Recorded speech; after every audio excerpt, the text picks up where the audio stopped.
Comment et dans quelle mesure l'intelligence artificielle et le calcul intensif peuvent-ils aider à lutter contre le coronavirus?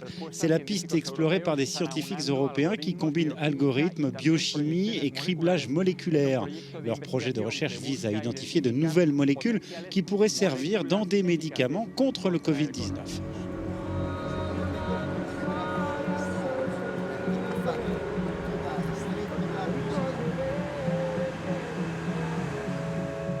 Dans ce laboratoire italien, les informaticiens exploitent la puissance des supercalculateurs pour contrer la pandémie. L'ennemi auquel ils s'attaquent n'est pareil à nul autre, disent-ils. Comparé aux autres virus sur lesquels nous avons travaillé, par exemple le virus Zika, le coronavirus est plus complexe. Il renferme un nombre beaucoup plus grand de protéines diverses qui ont des fonctions biologiques très différentes. Ces scientifiques impliqués dans un projet de recherche européen veulent identifier les molécules qui peuvent bloquer la progression du virus dans le corps humain.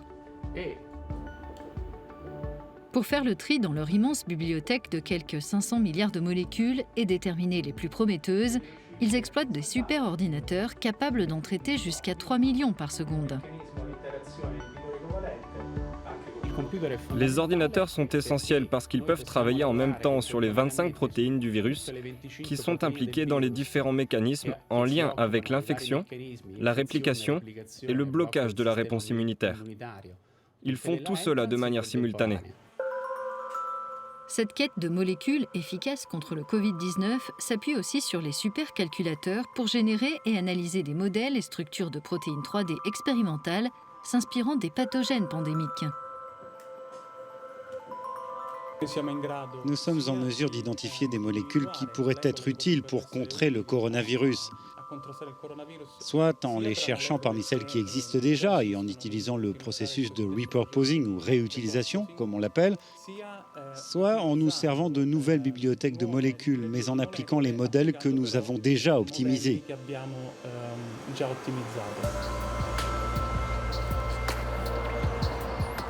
Après leur identification, les molécules prometteuses prennent la direction de la Belgique.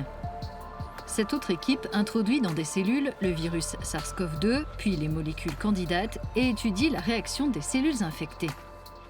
Ces travaux sont en partie menés dans une installation automatisée unique qui fonctionne à basse pression pour que la matière biologique ne s'échappe pas. Le potentiel d'une molécule donnée peut être évalué en 48 heures. Ces bras robotisés prennent les plaques où nous cultivons les cellules et le virus. Puis ils les placent dans des machines de prélèvement avec pipettes. Après un certain temps, le virus est placé sur les cellules et ensuite, les bras robotisés les introduisent dans un incubateur à 37 degrés où elles restent 2 jours. Après ça, les bras sortent les plaques de l'incubateur et les mettent dans un microscope automatisé qui les observe et contrôle si certains composés bloquent le virus. Ces scientifiques espèrent contribuer aux efforts pour que des médicaments efficaces contre le coronavirus soient disponibles à moyen terme.